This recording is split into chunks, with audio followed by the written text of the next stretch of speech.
میں تھوڑی باتیں عرض کر کے آپ کے سامنے یہ بات رکھوں گا۔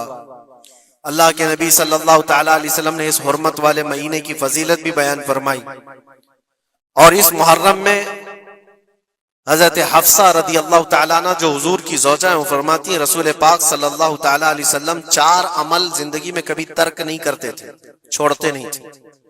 وہ کیا ہیں؟ تو آپ فرماتی ہیں ان میں سے ایک عاشورہ کا روزہ حضور کبھی نہیں چھوڑتے تھے۔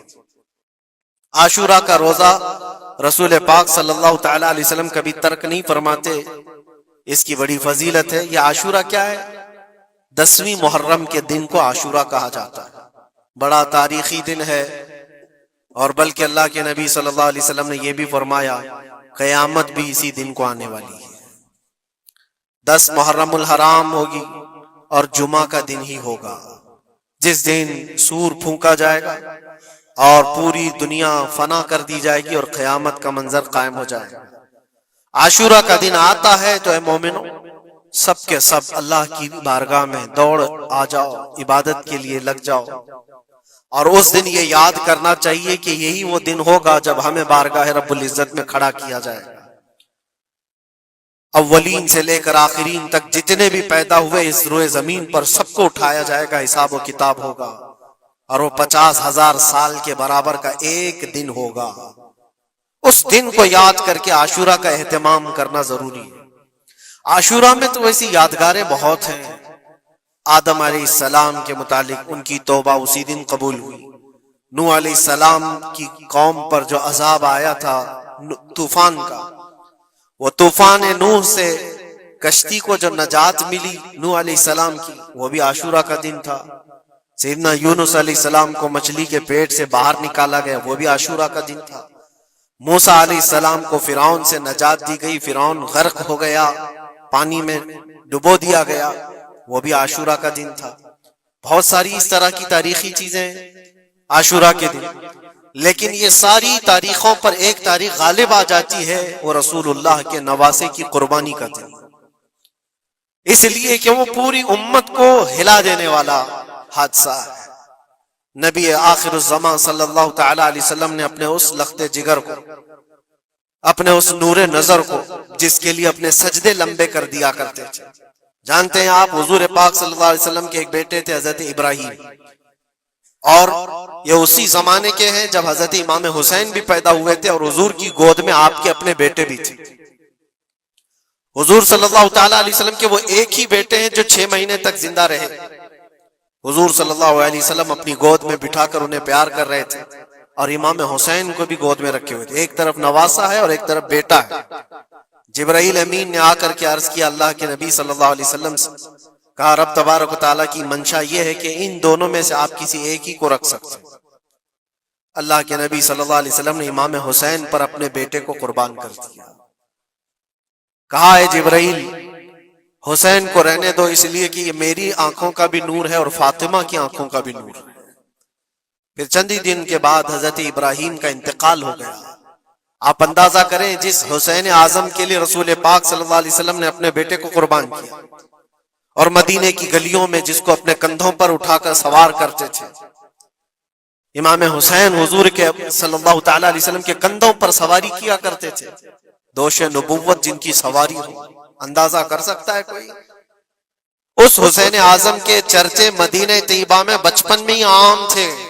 صحابہ اکرام رضوان اللہ تعالی علیہ مجمعین دیکھتے تھے، کبھی حضور صلی اللہ تعالی علیہ وسلم مسجد نبوی تشریف لاتے تو یہ دونوں شہزادے حضور کے جبے پر لٹکے ہوئے آتے تھے۔ کبھی حضور منبر پر کھڑے ہیں تو ایک شہزادہ حضور کے ایک قدم کو پکڑا ہے، دوسرا دوسرے قدم کو پکڑا ہوا ہے۔ یہ تو ان کی پرورش تھی جو بچپنے کی تھی۔ صحابہ ان کی اس بچپنے پر رشک کیا کرتے تھے، اور صحابہ اکرام رضوان اللہ تعالی علیہ مجمعین ادب حد درجے کا کرتے تھے۔ آپ کو میں بتاؤں، ادب تو ایسا تھا اہل بیت اطہار کا۔ امام حسین کی عمر چھوٹی سی تھی، امام حسین، اور ایک زمانہ ایسا تھا جب حضور پاک صلی اللہ علیہ وسلم کے وصال کے بعد حضرت ابو بکر کا زمانہ آیا، 2.5 سال آپ نے خلافت کی۔ پھر اس کے بعد حضرت عمر کا دور خلافت شروع ہوا، اور حضرت عمر کے دور خلافت کو کون نہیں جانتا؟ ایسے روب و دبدبے والا خلیفہ، کہ لوگ ان کی ہیبت سے کانپتے تھے، قیصر و کسریٰ کانپ رہے ہوتے تھے، بڑی بڑی فوجیں تھراتی تھی اس نام سے، حضرت عمر کے نام سے۔ ان کے دور خلافت میں ایک بار ایسا ہوا تھا کہ حضرت عمر کے بیٹے ہیں عبداللہ، اور ان کا اور حضرت امام حسین کا بچپن میں کچھ جھگڑا ہو گیا۔ چھوٹی عمر تھی، امام حسین کی بھی عمر چھوٹی تھی، عبداللہ کی عمر بھی چھوٹی تھی، دونوں تکرار کرتے رہے، کچھ نہ کچھ بات چیت ہوئی ہوگی۔ تو حضرت حسین نے حضرت عبداللہ کو غصے میں یوں کہا، تو کیا مجھ سے بحث کرتا ہے؟ تیرا باپ تو میرے نانا کا غلام تھا، خلیفہ وقت ہیں وہ، اور ان کو اس طرح سے کہا تیرا باپ آج جو خلیفہ ہے وہ میرے نانا کا غلام تھا۔ حضرت عبداللہ کو یہ بات لگی، کہا میں یہ شکایت امیر المومنین سے کروں گا۔ وہ دوڑ کر کے آئے، خلیفہ وقت ہے جس کے سامنے کھڑے ہونے کے لیے اچھے اچھے کانپ جاتے تھے۔ بیٹے نے آ کر کے کہا حضرت عمر فاروق سے کہ ابا آج میری حسین سے تکرار ہوئی اور جھگڑے میں انہوں نے مجھے یوں تانا مارا کہ تیرا باپ میرے نانا کا غلام تھا۔ حضرت عمر اتر آئے کرسی سے اور کہا کیا حسین نے ایسا کہا؟ کہا بالکل ایسا ہی کہا۔ تو حضرت عبداللہ کہتے ہیں ابا کا جلال دیکھ کر کے میں سمجھ گیا کہ حسین کو سزا ملے گی۔ کہا جاؤ حسین کو بلا لاؤ، حسین کو بلا لاؤ، انہوں نے یہ کہا ہے میں سننا چاہتا ہوں۔ حضرت عبداللہ دوڑے ہوئے گئے، چند اور لوگ بھی ساتھ میں آ گئے کہ حسین کی پیشی ہو گئی ہے خلیفہ وقت کے دربار میں، امیر المومنین عمر ابن خطاب نے طلب کیا ہے۔ حضرت حسین آئے اور وہ شہزادے کے اندر جو رعب و دبدبہ ہے، جلال ہے، جمال ہے، وہ بچپنے سے قائم ہے۔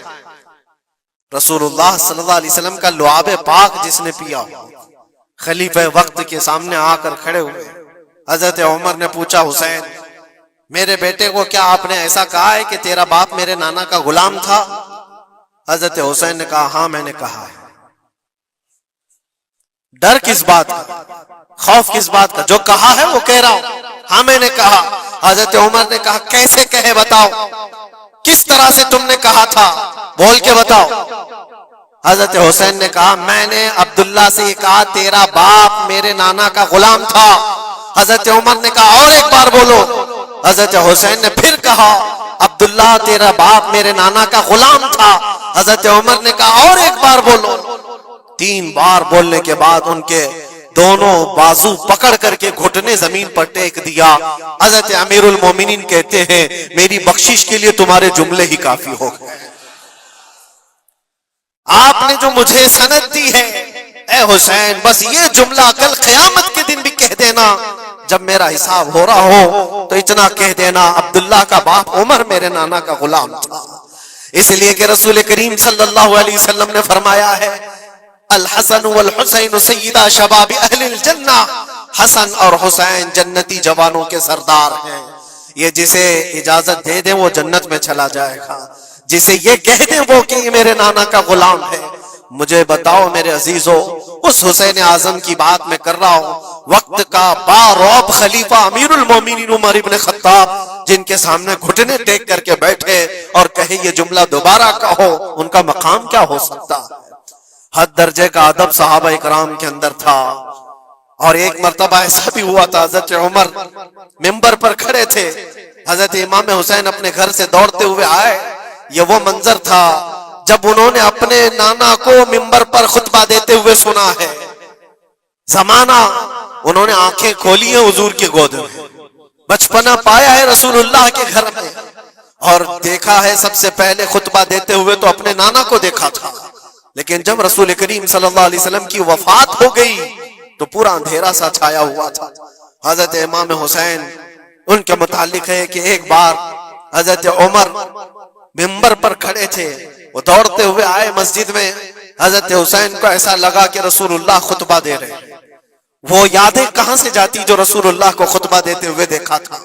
دوڑتے ہوئے آئے، دیکھا عمر فاروق خطبہ دے رہے ہیں، تو چیخ کر کے کہا کہ آپ میرے نانا کے ممبر سے اتر جاؤ، یہ میرے باپ کا ممبر ہے، اپنے باپ کے ممبر پر جاؤ، تمہارے باپ کے ممبر پر جاؤ۔ حضرت عمر اتر گئے، یہ نہیں کہ خطبہ قائم رکھا، فوراً اتر آئے اور شہزادے کو پکڑ کر کے رونے لگ گئے. سچ کہا ہے حسین، یہ ممبر تو تمہارے گھر کا ہی ہے، یہ ممبر تمہارے باپ کا ہے، تمہارے نانا کا ہے، اور انہوں نے یہ عزت بخشی ہے ہمیں کہ ہم اس ممبر پر کھڑے ہوتے ہیں. اگر آپ اجازت دیں تو میں خطبہ دوں، ورنہ میں یہیں بیٹھا رہوں. یہ مقام تھا امام حسین کا. بچپنے کی بات کر رہا ہوں. پھر انہوں نے کہا آپ خطبہ دیں.